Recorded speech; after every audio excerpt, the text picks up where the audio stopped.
মুহাম্মদ সাল্লাল্লাহু আলাইহি ওয়াসাল্লাম ছিলেন একজন আদর্শ সেনানায়ক।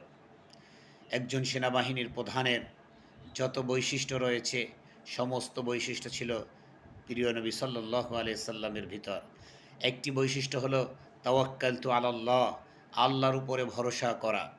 যেমন হুনাইনে আল্লাহর নবী সাল্লাল্লাহু আলাইহি সাল্লাম সফরে গেলেন। আওতাস নামক এক বৃক্ষের নিচে তিনি বিশ্রাম নিচ্ছিলেন।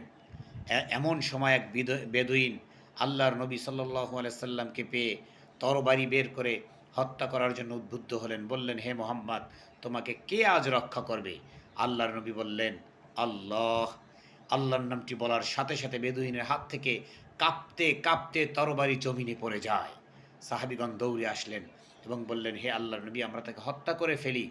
নবীজি বললেন যে, না, তাকে ছেড়ে দাও। কেমন তাওয়াক্কুল করতেন আল্লাহর উপরে, যার কারণে তিনি একজন সেনাবাহিনীর সেনানায়ক।